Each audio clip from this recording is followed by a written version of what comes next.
আচ্ছা,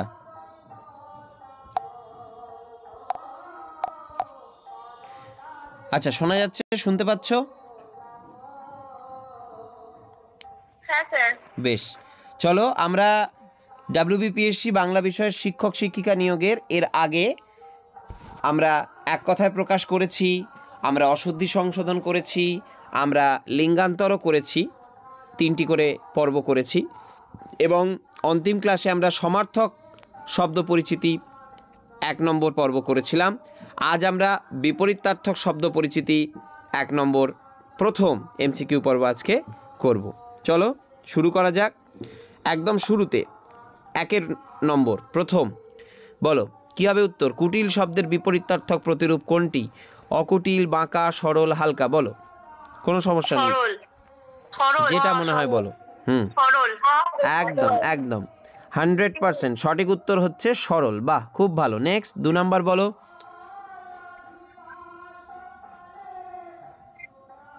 স্যার কোশ্চেনটা বলে দিন, দেখা যাচ্ছে না ভালো মতো। পুষ্ট শব্দের, আমি বলে দিই, পুষ্ট শব্দের বিপরীত শব্দ কোনটি? ক্ষীণ, জীর্ণ, দুর্বল, ভঙ্গুর।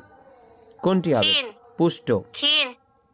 হ্যাঁ, একদম সঠিক উত্তর হচ্ছে ক্ষীণ। পুষ্ট শব্দের বিপরীতার্থক প্রতিরূপ বা বিপরীত শব্দ আমরা কোনটা করব? আমরা করব ক্ষীণ। বাহ, খুব ভালো সকলে।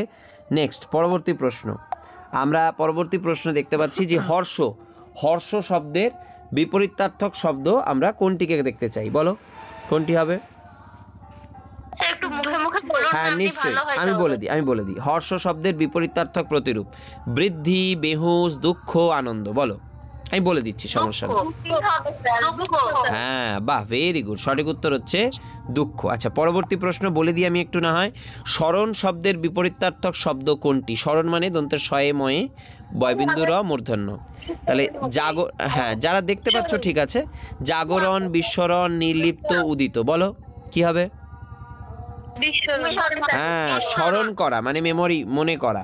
তাহলে এটা তার বিপরীত দিক হবে বিস্মরণ, অর্থাৎ ভুলে যাওয়া। ঠিক আছে, ফরগেটিং বা মেমোরি লস যেটাকে আমরা বলতে চাই। বাহ, পরেরটা বলো, খুব ইম্পর্টেন্ট। মৌন, মৌন শব্দের বিপরীত শব্দ বিনয়ী, মুখর, সম্মতি, চুপচাপ, কোনোটিই নয়। কি হবে উত্তর বলো? বলো বলো। মৌন শব্দের সঠিক উত্তর হচ্ছে মুখর। মৌন শব্দের বিপরীত যে প্রতিরূপ সেটি হচ্ছে মুখর। বাহ, খুব ভালো সকলে। আচ্ছা নেক্সট পরেরটা বলো। গুপ্ত শব্দের বিপরীতার্থক প্রকাশ, উন্মিলিত, অব্যক্ত, ব্যক্ত, কোনোটিই নয়। প্রকাশ হবে, প্রকাশ। প্রকাশ নিলাম, আর কেউ? স্যার উন্মিলিত হতে পারে। উন্মিলিত নিলাম, আর কেউ? স্যার ব্যক্ত হবে। ব্যক্ত, আচ্ছা বেশ ঠিক আছে নিলাম, আর কেউ? আচ্ছা ঠিক আছে বলে দিই। দেখো এখানে গুপ্ত শব্দের বিপরীতার্থক প্রতিরূপ চেয়েছে। মনে রাখবে যে গুপ্ত শব্দের বিপরীতার্থক যখন বলা হবে তখন যে বিষয়টা গুপ্ত রয়েছে সেটা সবার প্রথম কি হয়? সবার প্রথম সেটা কেউ একজন প্রকাশ করে।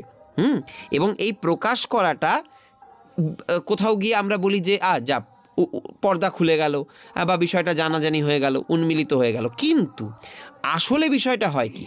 আসলে বিষয়টা হয় হচ্ছে ব্যক্ত করে দেওয়া হয়। ঠিক আছে, যে বিষয়টা আমি গুপ্ত রেখেছিলাম সেটা এখন বর্তমানে ব্যক্ত হয়ে গেল। ঠিক আছে, খেয়াল রাখবে, এটা খুব ইম্পর্ট্যান্ট একটা জিনিস, খুব ভুল হয়। আচ্ছা এইবার বলো উক্ত, উক্ত শব্দের বিপরীতার্থক প্রতিরূপ কি? আমি একটু না হয় অপশানগুলো পড়ে দিচ্ছি যারা দেখতে পাচ্ছ না তাদের জন্য। উজ্জ, বিযুক্ত, নিদ্রিত, আকর্ষণ, কোনোটিই নয়। বলো। বলো। হ্যাঁ, উক্ত শব্দের বিপরীতার্থক শব্দ। ভেরি গুড, খুব ভালো সকলে। এটাও খুব ইম্পর্টেন্ট, পরীক্ষায় আসে, এটা আমি একটু স্পেশাল করে দিচ্ছি। তার কারণ হচ্ছে উক্ত বলতে আমরা বলি যে যেটা আমার উল্লেখ করা আছে, আর উজ্জ মানে যেটা বলা নেই। আমি ভালো ছেলে হই, এই কথাটা বলা হয় না। তো আমি ভালো ছেলে মানে আমি ভালো ছেলে হই, এই হইটা হচ্ছে আমার এখানে উজ্জ থাকে, কিন্তু বাকি অংশগুলো যেমন বলা রয়েছে বা উল্লেখ করা রয়েছে। আচ্ছা অমরাবতীর বিপরীত শব্দ বলো। সুরলোক, অম্বর, দুলোক, নরক, কোনোটিই নয়। নরক, নরক হবে। অমরাবতীর বিপরীত বলো, কিছু বলবে? হ্যাঁ, অমরাবতীর বিপরীত হচ্ছে নরক। বেশ ঠিক আছে, চলো আমরা একেবারে শেষ পর্বে এসে উপনীত হয়েছি। হরণ শব্দের বিপরীতার্থক শব্দ কোনটি করবে বলো? পূরণ। এটা একটু দুবার হয়ে গেছে, যদি অসুবিধা নেই তাতে কিছু, ঠিক আছে বলো। হরণ শব্দের বিপরীতার্থ শব্দ পূরণ, গ্রহণ, মুক্ত, কোনোটিই নয়। স্যার পূরণ হবে, আচ্ছা, পূরণ হবে। কেউ বলছো পূরণ, কেউ বলছো মুক্ত, বেশ। আর কেউ কেউ চেষ্টা করবে? আচ্ছা বেশ, বলে দিই। এখানে হরণ শব্দের অর্থ হচ্ছে সোজাসুজি আমরা কোনো একটা অংশকে লুক্কায়িত করে নিয়ে যাচ্ছি বা গুপ্ত করে রাখছি, তাহলে এটা সবসময় উত্তর হবে।